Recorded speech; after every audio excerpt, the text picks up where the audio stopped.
Hey, good evening, everybody. It's Wednesday night. It's time for the Pandemic Proof Singer Series. I am your host, Danielle Tucker.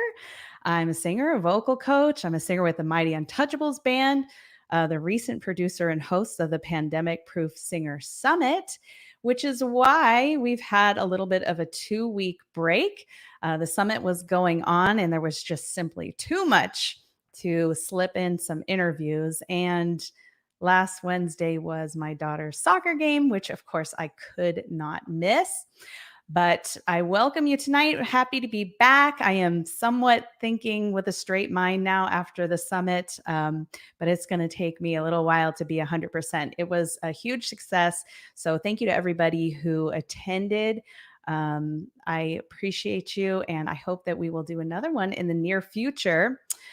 So tonight you're watching the Pandemic Proof Singer series, and this is a weekly interview series for singers. It's about singers, and it's about us moving forward in the midst of this pandemic and our industry being shut down. It's about community and lifting one another up and inspiring each other and helping one another do hard things. Tonight, I have a really, really great guest. I'm excited to talk to him. We are meeting for the first time tonight, which is so weird because in the San Diego music scene, you would think it's kind of smallish and you'd know everybody, but I've heard his name, seen his social media posts all the time. So I'm really excited to talk to him. I've got Santino Sgambelluri with me tonight. Let me tell you a little bit about him. He is a San Diego-based singer. He keeps busy while balancing his active duty naval career, singing all over SoCal and spending time with his beautiful family. There is really no genre that's out of reach for him. He sings everything from soul, R&B, jazz, funk, pop, and rock. He is originally from the island of Guam, where he won the Best Male Vocalist Award in 2011. And then he was also based in Oahu, Hawaii for many years. And he's basically been building up his career for 25 years now here in San Diego. He's worked with San Diego bands and artists like Lucky Devil's Band, Mockery, Calphonics, Side Hustle, Darryl Williams, Ricky Lawson, and various jazz combinations.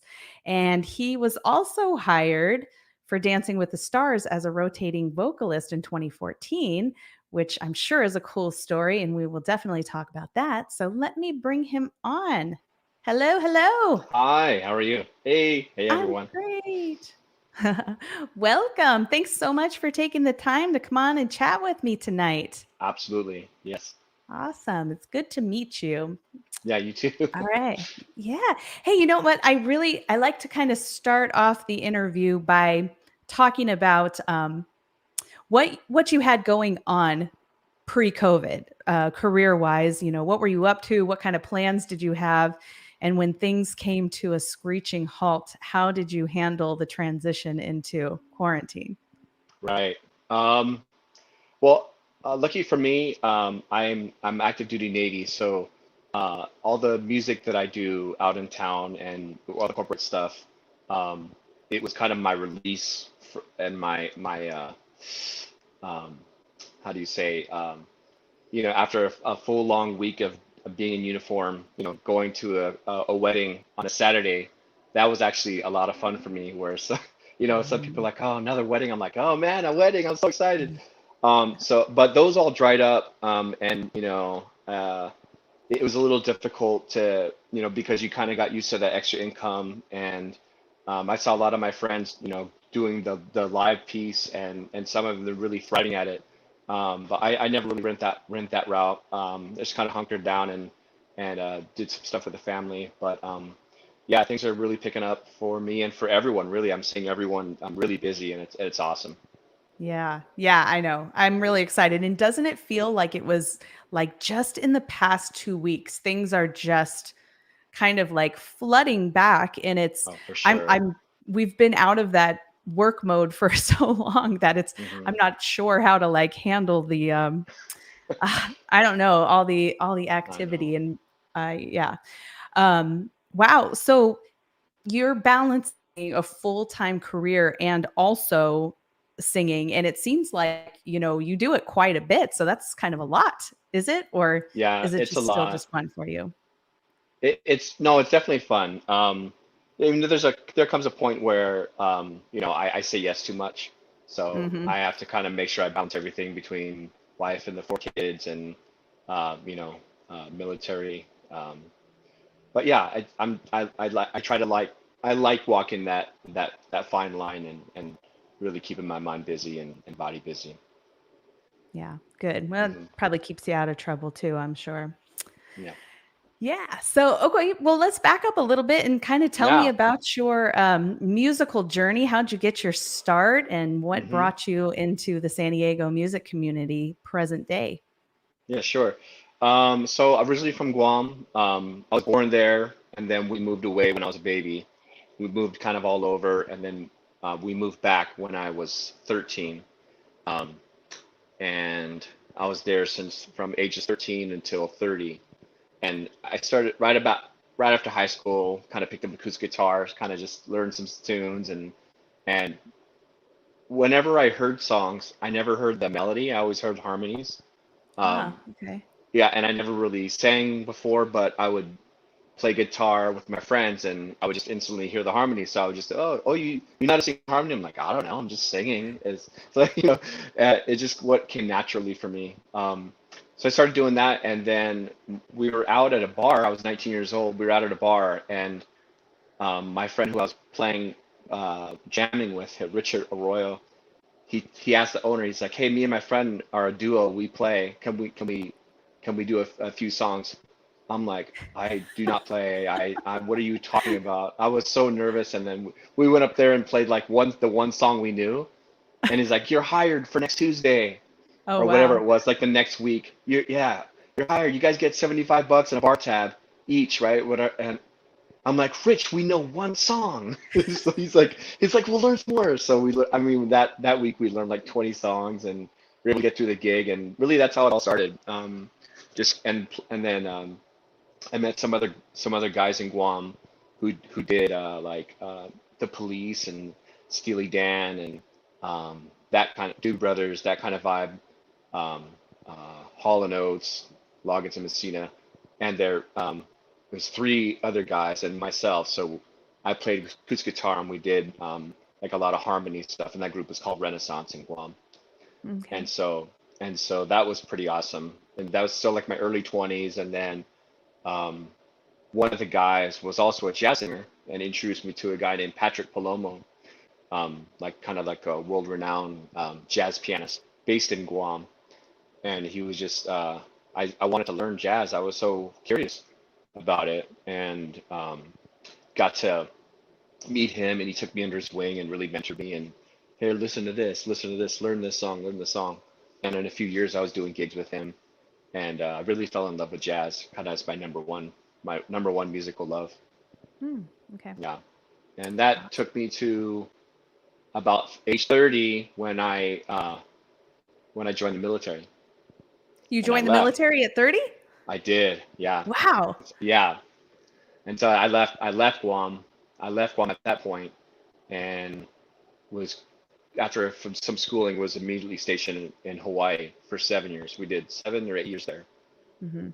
And at that point, I was so used to playing with all my guys in Guam. I knew no one there, so I just kind of, at the time, is like got on Craigslist music, jams, and started meeting all the players there, and um, yeah, started really getting busy over there, kind of doing my own thing. And it Mm. was a little difficult at first because I was so used to just, I would in a night when we would do, I don't know, 35 songs, I would sing lead on one and harmonies on 34 of them. Okay. And so I went from there to like just being the front man, and it was a good transition. But yeah, I really love it. I also love, being a background vocalist. I mean, I really enjoy harmonies. Um, During that time in Guam, I also we did an a cappella thing. We toured Japan and we recorded some albums. So yeah, we had a great time.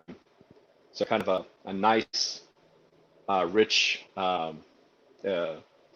musical background, kind of a varied background.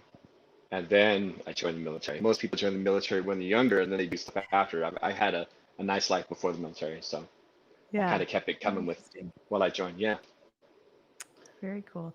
So Hawaii and then a few other stops, and then I got to San Diego in 2013. Okay. And Yeah. who introduced you to the music scene out here, or how did you step into it?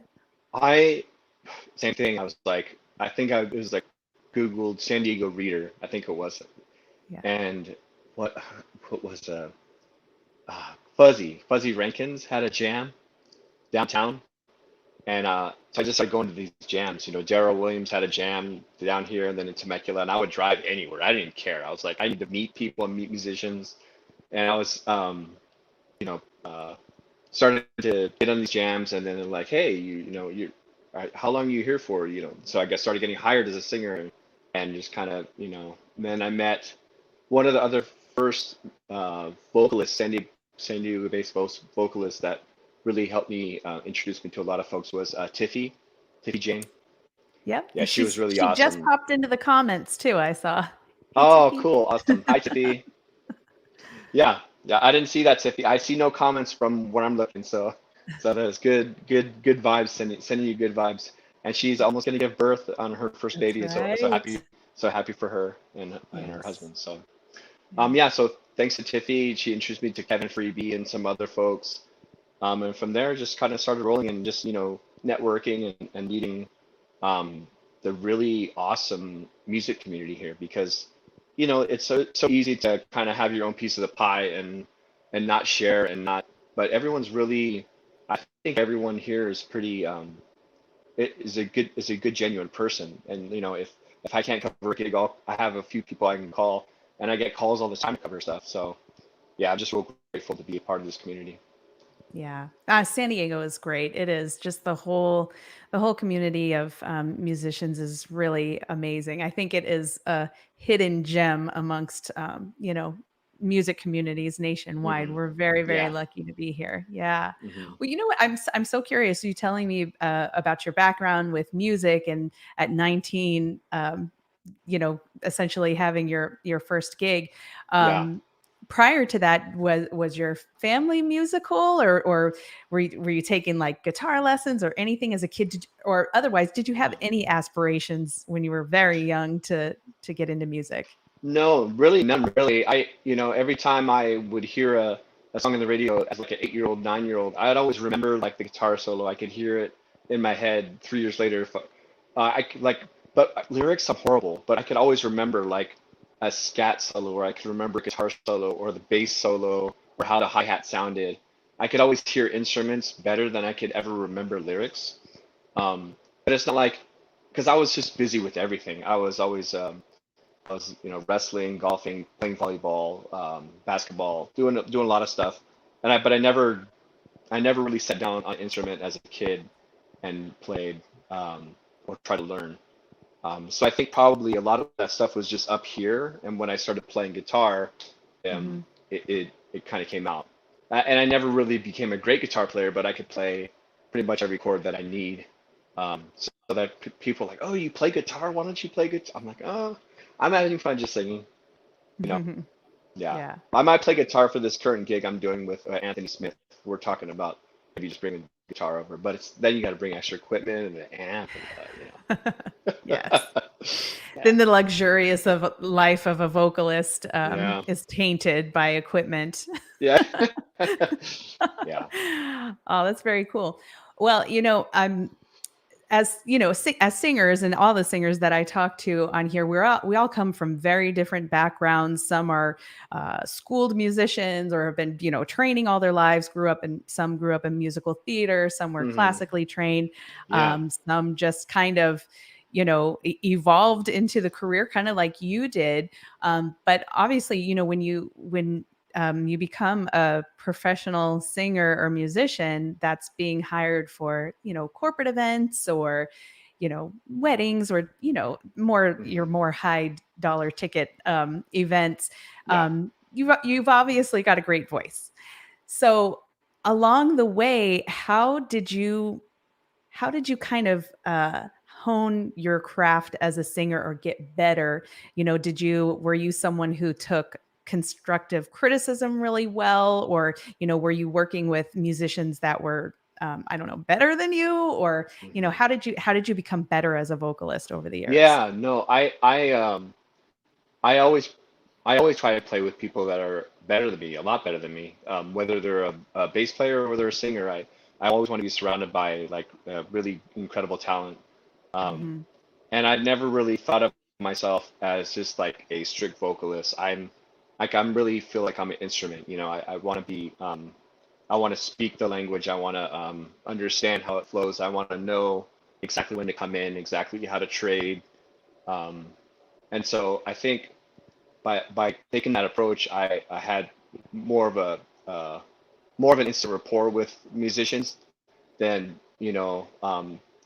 than just doing straight vocals. Not that you need to have all that stuff, but for me, it worked for me. And then from I got lucky along the way to get mentored by Patrick Palomo, and then a Hmm. slew of really good instrumentalists. Um, During the '80s, way before I was singing, was a guy named Kenny Washington, who's a male jazz vocalist based in the Bay Area. Well, he was in the Navy band at the time, stationed in Guam, Okay. and he was doing gigs with Patrick Palomo. And so Kenny Washington was mentoring the guy that I eventually played with, Dave Santos, in Renaissance. So he kind of mentored Dave, and then Dave was kind of mentoring me. And then in Hawaii, 20, almost 15, 20 years later, I'd always follow Kenny Washington online. I was just like, oh my God, this guy's incredible. He could scat Hmm. like modern day Ella. He's if you haven't heard anyone Kenny Washington, he's incredible. He was nominated for a Grammy this year, and he lost out to Kurt Elling, another one of my favorites. Wow. But Kenny Washington, I had messaged him on Facebook in 2009. Oh, I'm based in Hawaii now. I'd love to see you anytime. He's like, I'll be there next week. First of all, he replied to me. I was so excited. I'm like, oh my God, Wow. he replied to me, right? And then he's like, I'll be there next week. I'm like, I have a couple gigs next week. I'd love for you to come down or you could even take my gigs. Like, it's like, no, we'll share it. So we shared two nights together, and we just traded off songs, and man, it was just the most magical thing ever. It's just kind of full circle thing. Um, and after the first couple songs, he just looked at me. He shook his head, yes, like so. It was kind of like validation. So it was pretty cool. Um, Hmm. yeah, for me, if people say I'm flat, if people say I rush, I'm like, I got it. Thank you. I want the constructive criticism. That's how you grow. Yeah. You don't go grow by keep getting pats on your back. You grow by kind of digging in and bettering yourself and knowing how you can improve. Yeah, absolutely. Yeah, I'm really glad that you said that too, because that's something with a lot of young singers that I work with. Um, I find that the ones who are really ambitious and really wanting to kind of move into the indie artist scene, or start making money as singers, they kind of come into the scene wanting to really prove themselves, Mm, and kind of click in as if they've been lifers at this, which I totally appreciate. That I sure. completely understand. But I find that the ones that end up being the most successful and really getting traction are the ones that really want the feedback and are very open to that, and that can be, it can be hard to take. Yeah. But the singers that are just not moldable, or not directable, really struggle a lot, and it's Hmm. kind of a shame. But yeah, and how else would we become better at what we Yeah, for do? sure. Yeah. Yeah. So, okay, well, let's step back to 2014. How did Oh this yeah. gig with Dancing with the Stars come about? I realized it was 2015. So it's 2015. 2015. Okay. I was going up to a jam in Oceanside. It was Darryl Williams. Do you know Darryl Williams, a bass player? Yes. Okay, so I was going up to his jam, and occasionally I would be the host. He would hire me for the guy for the night, whatever. And the drummer, He's gonna kill me if I don't remember his name.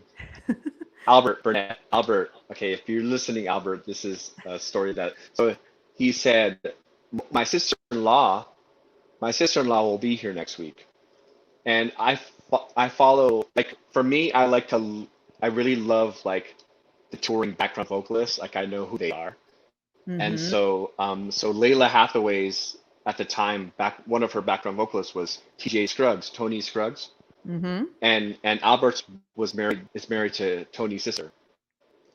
And so he's like, TJ will be here next week. I'm like, oh my God, what day, what day? And so I made it to point to be there that night. And I had sang like Reasons, I sang a couple of their songs. And, I was like, it's such an honor to meet you. She goes, you can sing, you can sing. I'm like, oh, thank you, whatever. So it was, I'm just honored, whatever. And then that was like probably in January. And then we had NAMM, right? I went to NAMM that year, Mm-hmm. and I saw her. She was on the big stage. It was a tribute to Stevie Wonder, and she was one of the She was one of the vocalists up there. And so I'd wave when she did a sound check. So she called me back. I got to get on the big stage. I was like, oh my God, that's so cool. She's like, oh, thanks for coming out. And you gonna be here for the show? I'm like, I'll be here for the show. And then we ended up hanging out that night. And then that was that. I came back to San Diego. I was just on cloud nine. So happy. Such great music. I got to get to know her a little bit better. And then I get a text from her about 2 weeks later. It says, "Do you sing jazz?" It says, "TJ Scruggs, do you sing jazz?" I'm like, what? What is happening? I'm like, yes, of course. Let me call you. So I called her. I'm like, oh my God, how are you doing? I was so excited to get her text. And she's like, okay, there's an open spot for rotating vocalists on this. Do you know what I do? Do you know what show I'm on? I go, I don't know. I don't know. She goes, I'm on Dancing with the Stars. Ray Chu's the musical director, MD over there. I don't know who he was at the time. I'm like, okay. And I was like, okay. She goes, anyways, she goes, anyways, I got you an audition, a closed audition to go up there. And I started asking a million questions. And she's like, baby, I don't know any of the answers. You're just gonna have to go up there and find out yourself. I'm like, oh my God. So that I got off the phone. Now I'm like ready to faint, right? I'm ready to faint.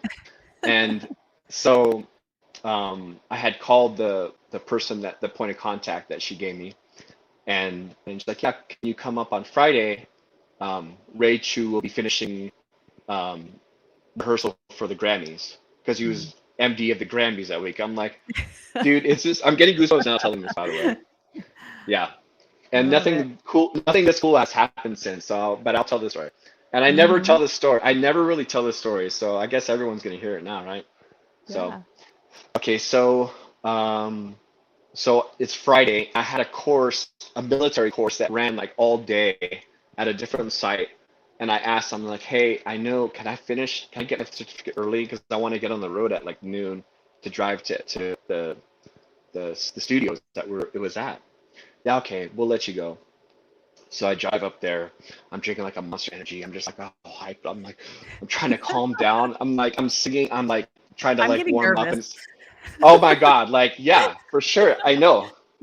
And I'm driving up there. I finally get up there and I park and I'm like, this is the place. And he's like, Ray Chu's in Studio 9 or whatever it was. I go in this studio. It was like massive, like I don't know, ceilings like 100-foot ceilings, massive room. And there's a guy in the middle. I don't know what he looks like. I wasn't even smart enough to Google him to see what Mm-hmm. he would look like and what he does. But I didn't know that he was also the MD for American Idol. So there's this guy in a tracksuit surrounded by keyboards, and he's just kind of leaning on the keyboard. And and everyone's like, all right, cut, all right. And I kind of walk in when they're on a break. I go, hey, sir, are you Mr. Chu? Are you Ray Chu? He's like, yeah, yeah. I was like, hey, sir, are you I'm Santino. I'm here for the audition. He's like, oh, okay. Who sent you? I go, oh, Tony Scruggs. He's like, oh, Tony sent you? I go, yes, sir. He's like, okay. So you're gonna, and he's like cleaning up his chords and stuff. You're gonna sing on tracks, or what are you gonna do? I'm like, sir, I've been driving for about 2.5 hours from San Diego. I really need the bathroom. Is there a bathroom? He's like, yeah, go down the hall, whatever. So I had, because I had all this caffeine in it. So I come back, and then he's like, all right, hey man, come follow me. So we go in this little booth, like this recording booth, right? It's like an 8x8, and he just sits down in a chair. He's like sitting down, like laying back.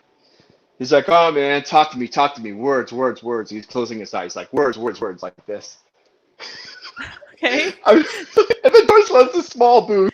I'm like, okay, sir, okay, hey, so my name is Santino Sgambelluri. I'm in the military. I'm active duty Navy. He's like, what? He's like, he kind of got up. He's like, what?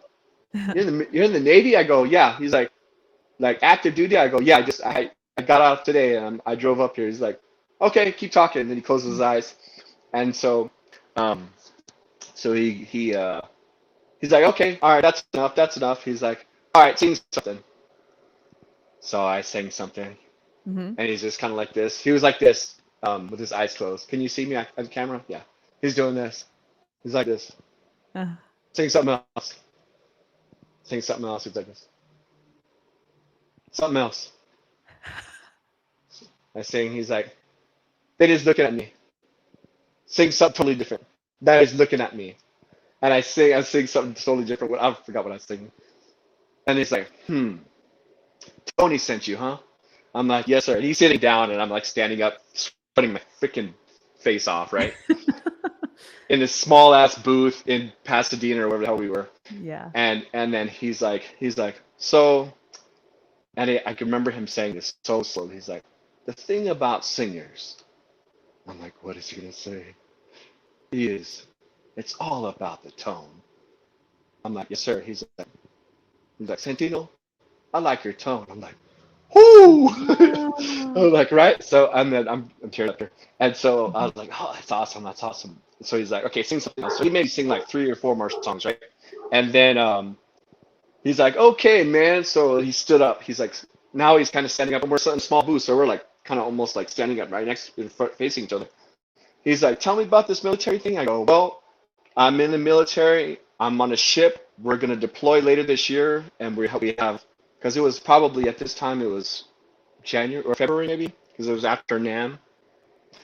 And I said we're deploying in June, but before that, we're underway a lot because you got to do all the testing and to get all the quals, right? So I'm gone a lot, sir, but I wanted to come and audition for you. And he's like, okay, all right. So he had said something else. Like, what did he say? He said one more thing that made me think, like, thanks for coming, but I'm not going to use you, right? And I said, sir, before you go, I want to make sure you don't forget who I am. I had a card. I go, this is my card. And then he grabbed my hand like this. And he's like, he's this close to my face. He's like, Santino, how many songs did you sing for me today? I go, I don't know, about 15 or 20. He's like, wow. I was like, if I didn't like you, you're not even going to finish that first song. He's like, your voice is on my show. I hear you on about 3 or 4 songs. It's just the weeks just have to line up. Like if the nights that I need you, and you need to be here. I was like, okay, so, and he's like, so I don't know when it's gonna be, but I hear it. So, and he's shaking my hand like I got the gig, right? And he's like, okay, so he's like, I forgot her name. He's like, talk to Jenny. We'll work out the dates, and I hope it works out. I'm like, thank you. And I left there. I was just like, wow. I couldn't believe it, right? And then sad story is nothing worked out because the way my ship, you're underway on April 13th, something, and none of the dates worked out. But that's my story. That's a great story. Oh, and even, not going, technically on the show, how affirming that had to be as for sure. a vocalist. Yeah. It was pretty awesome. Yeah. And a great story. Oh my God, I love that. What were some of the songs you sang for him? I sang like, because he would say like, sorry, I'm tearing up here. I never told that story. Yeah, it's a great story. I love it. He said, well, I would sing like Dock of the Bay or something. And then he said, you said you like Earth, Wind, and Fire. Sing Earth, Wind, and Fire. So I sang stuff to him. He's like, you said earlier like D'Angelo, sing Brown Sugar. Mhm. He you said you like some rocks. He would just say he would kind of just nudge me. He's like sing three standards, you know. Mhm. So yeah, that's how that Yeah, went. that is great. I love it. Yeah. So, that makes me think of you again balancing your naval career Hmm. with singing. Yeah. I think it's very common, amongst singers and musicians, where we've got a very strong sense of FOMO. When somebody Oh yeah, offers my us an gosh. opportunity, it's so hard to say no. You want to do Hmm. everything. But when you've got a full-time career, Hmm. obviously you've got commitments that you've got to hold to, so that must be difficult. But Yeah. um, aside from kind of learning that balance, what do you think you have brought over from your military career into your singing life that has kind of helped you along the way, become successful with that? I'll say just maybe I could always get better at it, but just organization, even for like, the details in like a wedding, right? So, um, Mhm. to just to organize a set list and to correctly announce the weird pronunciation of the bridal party, Yes. stuff like that, and just to kind of be prepped, like, and to have backups, like I have another iPad that's ready to go with all my stuff, um, and and before the military, and before I was married, really, I was super, I was super all over the place. Okay. So, so yeah, it was just like I would come to my gig sometimes without my guitar. I'm like, oh my God, my guitar. So I'm a lot more prepared now. But I really try and like, I never really combine those lives. I really, like, I enjoy what I do in the military. And there's a fulfillment there. Not only, not, yeah, I think it's more for the people that work for me and that I work for, rather than like, like a devoutly patriotic thing, which of course I'm, patriotic, but I really enjoy the people, because I'm a people person. I'm a networking guy. Mhm. Um, but in terms of me thinking about that, when I'm at the gig, I'm a musician. I'm not thinking anything about the military. There might be some traits that I've carried over to help me, or, organize my thoughts, or to make sure, like, hey, don't take too long of a break, or, Mhm. hey, let's go, everyone, But but I really, but it's time to be a musician. I'm really there as a musician. Yeah, yeah, that's great. This is just one of my favorite topics to talk about, is just how um really what professionalism is about in this business, Mm, and how, yeah. those really are the qualities that are going to make you be a standout amongst a lot Hmm. of people, that want to Yeah. do this. It is those, personal skills, those soft skills, and the business Yeah. skills too. And so many people feel like, if they go to school for music, or if they're just, Hmm. really, really ambitious and want to be singers, musicians, that they can't have a side job. They can't have, a career. Mm. But in my opinion, uh, the kind of a through line or commonality of really successful musicians that I know, they've had previous careers, or they've had, some kind of business that Yeah. taught them how to network, how to Hmm. be with people, how to show up and be prepared and do your homework. And Yeah, for I sure. really think those are the things that, set us apart, Yeah, I right? agree. Yeah, 100%. Yeah, yeah. So you and I are in a common avenue of the business, doing covers, and it's such an interesting career, because Yeah. it's like, on one hand, there's not an unlimited amount of creativity available when you're Hmm. doing covers. You really want to, for the most part, be, true to the covers that you're singing and Hmm. everything. Yeah. Um, but I'm curious to know, um, in your repertoire, Mm. what is a song that is requested of you a lot that you just absolutely hate singing? Oh. any of those country songs. Country songs. Like Wagon Wheel. Oh my gosh. Yes. No. Yeah. You know what? I used to hate Sweet Caroline, but something in me loves it, and I don't. It's probably when the idiots go, yeah, yeah, that little call and Oh yeah. response thing. But yeah, I don't know. I kind of like singing that now. I don't know. I probably shouldn't say that, but yes, I do. So it's out. Yeah.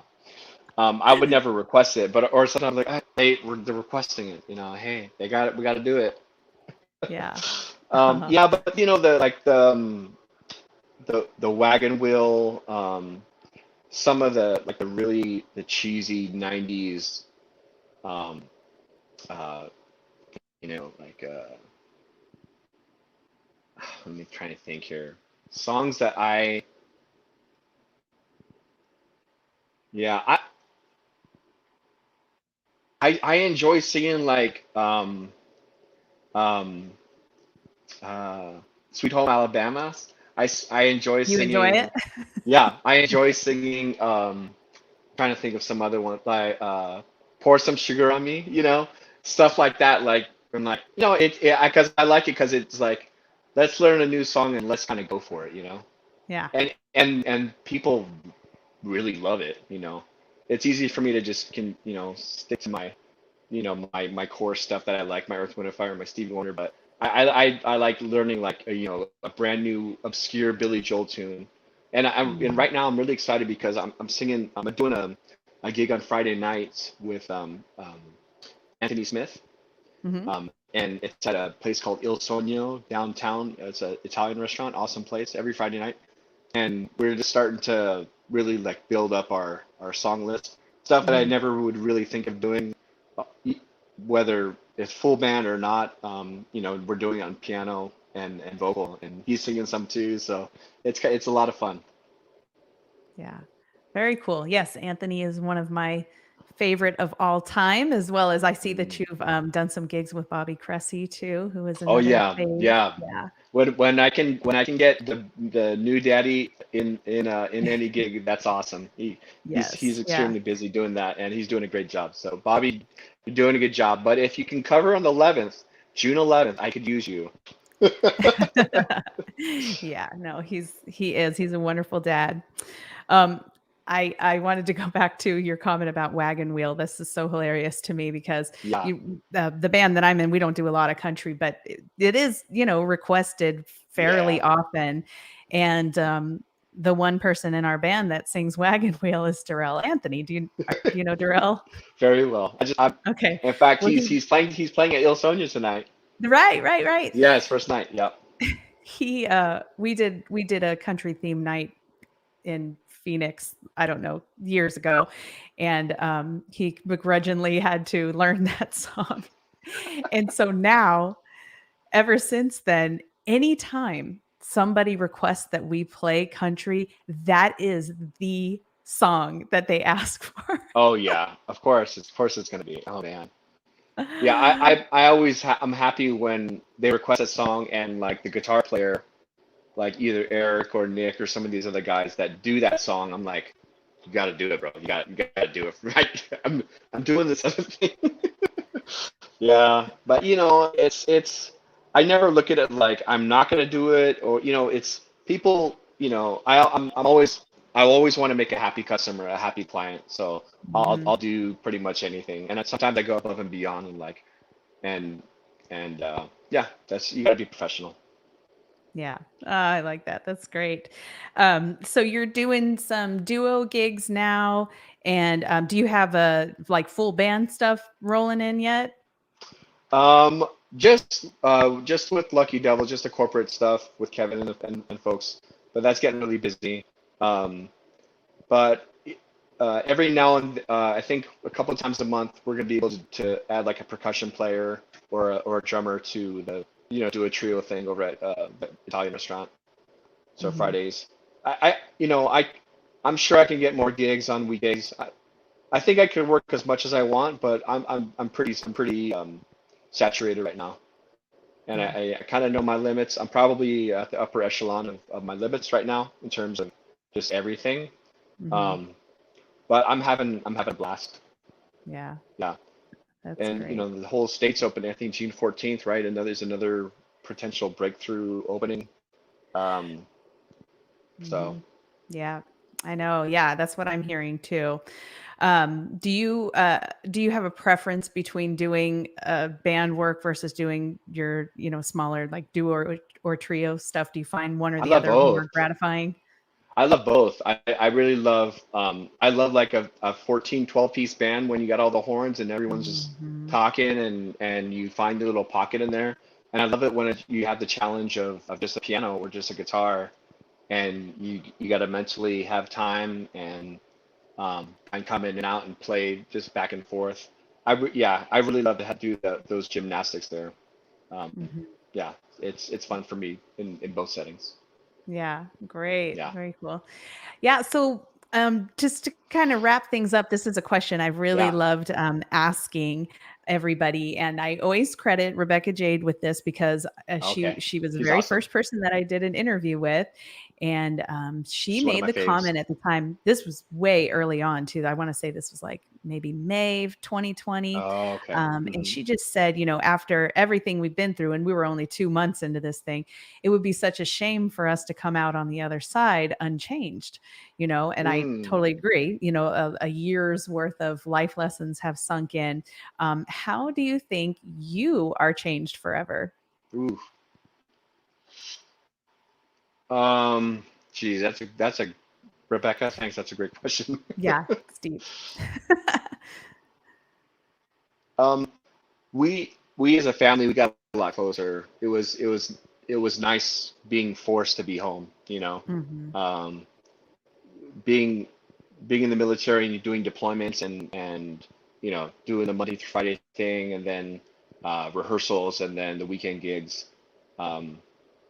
Sometimes you almost kind of go through the motions and then when we had that reset, it was like, wow, we're all here on a Monday. It's 9 a.m. and we're all gonna watch a show together. As I was just looking Yeah. around, I was like, this is pretty awesome. Hmm. Um, you know, um, yeah, it did kind of have a nice reset, at least on the family side, and it did make me get hungry for music again because doing a lot of corporate stuff can be a little mind numbing sometimes Hmm. because the format's a lot of this, it's a lot of the same stuff. It's just it's a different couple getting married, different names, but the venues are mostly the same. The food's mostly going to be the same. Pay is going to be mostly the Yeah. same. Um, uh, but it made me hungry and it made me hungry for music again and just be a lot more appreciative of everything that I've been able to touch and be a part of. Hmm. Yeah, that's great. Very nice. Well, give us a plug again for your Friday night gig or any other shows that you want people to catch, and how would you suggest people check out what you do? Are you like busy on Instagram or Facebook, or I'm the worst at that are stuff. you? But yeah, my Instagram is Tino Wants a Gig, and the story on that one is I I had joined the military when I was 30, right? And before that, like I was doing gigs like 4 or 5 nights a week in Guam, and I got to Pensacola, Florida, for my officer candidate school, and it was the night before we were about to start, and I was just like, "What did you do with your life? I just want a gig. I didn't want to be here. What am I doing?" And I Mm, and I wrote it. I was like, "Ooh, that's a good name for an email. Tina wants a gig." So back in the day, it was Tina wants a gig at Hotmail. So that's my handle on Instagram. And Tina wants a gig. I'm there. I post a lot of stuff there. Um, I'm singing every Friday night at Il Sogno on in Gaslamp.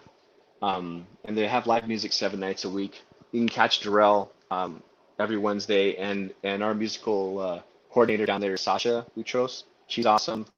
Hi, Sasha, and Sean from Il Sogno. Um, I know I'm trying to think of other show. I know Whitney Shea has a big show at Music Box coming up, so go to that if you can. Um, and what do you have coming up? oh my gosh. Well, we've got a lot of stuff for the band that's starting up. I kind of hinted at some summer concert series stuff coming up, Good. and I'm like chomping at the bit to start promoting them, but we don't have things completely confirmed with everything, because these, all the communities are still trying to get their permits, to Right. host these concerts and Oh yeah, everything. And so yeah. every day it's changing, but we will in fact be doing a summer concert series, amongst our regular gigs. So that's pretty much the most public thing that I have coming up, but that's a lot of TBD. Okay. Well, I'll be bringing the family over to see one of those shows. Great. We'll bring you up to sing a song with us then. Oh, cool. That'd be cool. I Awesome. rarely turn that down. My wife's like, "Oh, here he goes. Here he goes." That's so I'm funny. like, "Okay, fine." Yeah. Fine, I'll come up. I, on the other hand, like, if I ever go to see a friend's band or go somewhere, I will hide. I will hide in the back Oh yeah. of the bar, sunglasses and a hat. Oh yeah. I'm just like, I don't know. I'm one of those people where, like, I feel like I need to be perfectly prepared for everything that I do. Oh So yeah. Yeah. I'm that I'm kind of scares about me the a little bit. opposite. I'm like, let's play any key and let's just see what happens. I'm gonna go Uh, for it. I admire that. I really admire Uh, that. yeah. That's great. Well, it was a pleasure talking to Yeah, you and getting to know absolutely. you a little bit. I'm Yeah. so glad, and I hope that our paths will cross soon and that we'll get to work together in the near Yeah, that'd be future. cool. That'd be super cool. Yeah, yeah. It was great hearing your stories. I love to hear, all about your background. But until then, until our paths cross again, my best wishes to you and your family, and You that as your well. work just starts flooding in for you. I love to hear that, and I will be posting your links in the comments so everybody Okay. can check you out. Thank you. And I will be back here again next Wednesday night, same time, and I'll have Stacey Antonell with me. Awesome. Yeah, so we're gonna have a great time. But thank you again. Really nice Thank you so talking to much. you. You Yeah, and too. thanks for Thank you. everybody who watched. Okay. Bye, All everyone. right, we'll say goodnight.